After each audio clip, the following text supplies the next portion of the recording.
ইমরান খানকে কারাগারে হত্যা করা হয়েছে এমন একটি সংবাদ সোশ্যাল সাইটে এখন ভাইরাল। এমন দাবি করেছেন ইমরান খানের পরিবারও। কখন এই ধরনের গুঞ্জন শোনা যাচ্ছিল বা কখন থেকে এটা শুরু হয়েছে সেটা আমরা জানতে চাই। আমরা যে খবরটা পেয়েছি সেটি হচ্ছে গত বুধবার যখন ইমরান খানের বোনেরা কারাগারে তার সঙ্গে দেখা করতে গেছেন, তখন এই গুঞ্জন আরো জোরালো রূপ ধারণ করেছে। অর্থাৎ তার আগে থেকেই সোশ্যাল সাইটে এটা শোনা যাচ্ছিল যে ইমরান খানকে কারাগারে হত্যা করা হয়েছে অথবা তাকে অন্য কোনো কারাগারে স্থানান্তর করা হয়েছে। যারা এই গুঞ্জনটা ছড়িয়েছেন তারা নিশ্চিত নন যে ইমরান খানকে কি হত্যা করা হলো নাকি তাকে অন্যত্র সরিয়ে নেওয়া হলো। আমরা জানি ইমরান খান রয়েছেন, শেষ খবর পাওয়া পর্যন্ত রাওয়ালপিন্ডির আদিয়ালা কারাগারে ছিলেন, কিন্তু রহস্যজনক কিছু আচরণের কারণে, পাকিস্তান সরকারের কিছু আচরণের কারণে পাকিস্তানের জনগণের মাঝে এবং সোশ্যাল সাইটে এটা নিয়ে বেশ বিভ্রান্তি তৈরি হয়েছে। সে বিভ্রান্তিটা হচ্ছে, বিভিন্ন জন মনে করছেন ইমরান খানকে কোনোভাবে স্লো পয়জনিং করে বা বিষ প্রয়োগে হত্যা করা হয়েছে এবং সেটি কারাগারে হয়েছে। আবার কেউ মনে করছেন তাকে গোপন কোনো স্থানে সরিয়ে নেওয়া হয়েছে। দুটোর অর্থ একই আসে, অর্থাৎ কারাগারে কারা হেফাজতে থাকা একজন সাবেক প্রধানমন্ত্রী তিনি এখন কোথায় আছেন সেই তথ্য দিতে পারছে না সে দেশের সরকার, স্বরাষ্ট্রমন্ত্রী।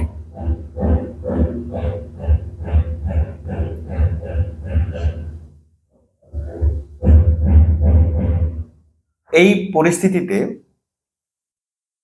সরকারকে যখন বিভিন্ন ধরনের সাইট থেকে কিংবা আন্তর্জাতিক গণমাধ্যম থেকে, আন্তর্জাতিক দেশগুলো থেকে চাপ প্রয়োগ করা হয়েছে, তখন সরকার বলছে যে না, ইমরান খান সুস্থ আছেন, তিনি সঠিক চিকিৎসা সুবিধা পাচ্ছেন, তাকে ডাবল বেড দেওয়া হয়েছে, তাকে যে খাবার দেওয়া হচ্ছে সেই মেনু সেই খাবারের ভেতর যে মেনু আছে সেগুলো 5 তারকা 5 স্টার হোটেলেও পাওয়া যাচ্ছে না। ইভেন স্বরাষ্ট্রমন্ত্রী বলছেন তিনি নিজে, খাজা আসিফ নিজে যে ধরনের পরিস্থিতি ছিলেন কারাগারে তার চেয়ে অনেক বেটার অবস্থানে আছেন এই তেহরিকে ইনসাফের প্রতিষ্ঠাতা পাকিস্তানের সাবেক প্রধানমন্ত্রী ইমরান খান। কিন্তু কথা হচ্ছে, যদি তিনি সুস্থই থাকেন, যদি তিনি জীবিতই থাকেন, রাওয়ালপিন্ডি কারাগারেই থাকেন, আদিয়ালা কারাগারেই তিনি থেকে থাকেন, তাহলে তাকে দেখাচ্ছেন না কেন? একজন কারা হেফাজতে থাকা ব্যক্তির জন্য, আসামির জন্য এই অধিকার অবশ্যই আছে যে তিনি তার পরিবারের সঙ্গে দেখা করতে পারবেন। বারবার তারা বলছেন আছে, সুস্থ আছে, খাবার মেনু কার্ড তো কেউ দেখতে চায়নি, দেখতে চেয়েছে ইমরান খানের চেহারাটা, লাইভ চেহারা। আপনারা কোনো ভিডিও করেও যদি দেখান এখন আর মানুষ বিশ্বাস করবে না। দ্বিতীয়ত, যখন তার বোনেরা বা পরিবারের পক্ষ থেকে দেখতে চাওয়া হলো, তার সঙ্গে দেখা করতে চাওয়া হলো, তখন তাদের উপর কেন নির্মম ভাবে আঘাত হানা হয়? এত সহিংস আচরণ কেন তাদের উপর করা হলো? এই ঘটনা আরো বেশি প্রশ্নের জন্ম দিয়েছে। হতে পারে সত্যি সত্যি পাকিস্তানের এই সাবেক প্রধানমন্ত্রীকে, জনপ্রিয় এই নেতাকে হত্যা করা হয়েছে।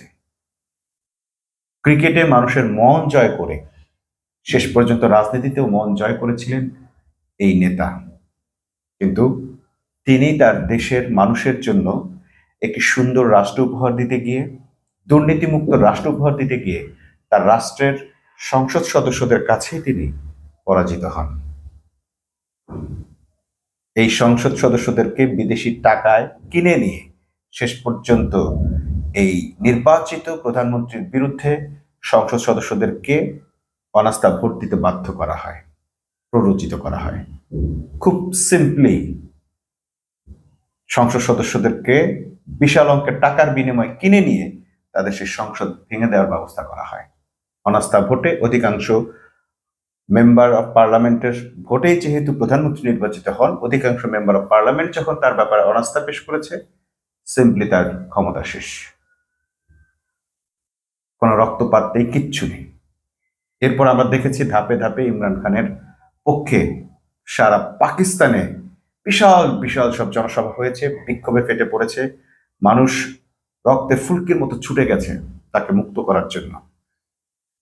আদালতের খেলা হয়েছে, এস্টাবলিশমেন্টের খেলা হয়েছে, সবকিছুতেই ইমরান খান মুক্ত হবার মতোই পরিস্থিতি তৈরি করেছিলেন, এমনকি একবার এক দফা মুক্তও হয়েছিলেন। কিন্তু তারপরও সে দেশের সরকার ভিনদেশী একটি দেশের দাবিদারি করতে গিয়ে ইমরান খানকে শেষ পর্যন্ত জেল থেকে আর ছাড়েনি, বের হতে দেয়নি। এমত অবস্থায় ইমরান খান এখন জেলের কোথায় আছেন, আদৌ বেঁচে আছেন কিনা সেই খবরটাও তার পরিবার জানে না। জলজান্ত একজন মানুষ হঠাৎ করে নাই হয়ে গেছে, তাকে সরকার পেশ করতে পারছে না, তাহলে কি তিনি বেঁচে আছেন বলে ধরে নেওয়া যাবে, নাকি তিনি মৃত? এত বড় চাপ সৃষ্টি করার পরও, তার পরিবারকে এইভাবে সহিংস হামলার মধ্য দিয়ে সরিয়ে দেওয়ার পরও কেন ইমরান খানকে এখনো তার পরিবারের সঙ্গে দেখা করতে দিচ্ছে না, এটি সারা বিশ্বের মানুষের প্রশ্ন।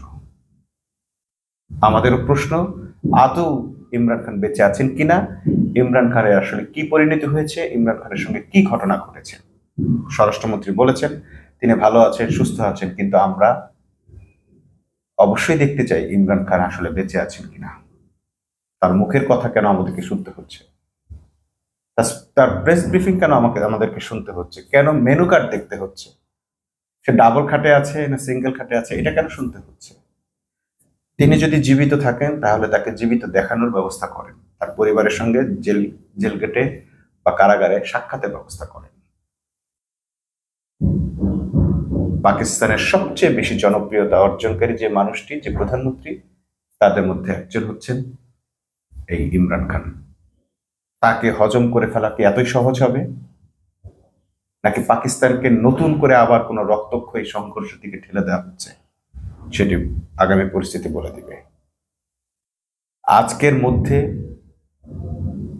ইমরান খানের ভক্তরা বলেছেন আজকের মধ্যে যদি তাকে দেখা করানো, জীবিত দেখাতে না পারে, তাহলে পাকিস্তানের পরিস্থিতি যে কোনো দিকে যেতে পারে। জিও টিভির সূত্রে এরকম একটি সংবাদ পাওয়া গেছে। আমরা অপেক্ষা করব যে আজকের মধ্যেই স্বরাষ্ট্রমন্ত্রী অন্তত এটা নিশ্চিত করতে হবে যে ইমরান খান বেঁচে আছেন, তা নাহলে পাকিস্তানের পরিস্থিতি যে কোনো সময় টালমাটাল পরিস্থিতির দিকে যেতে পারে।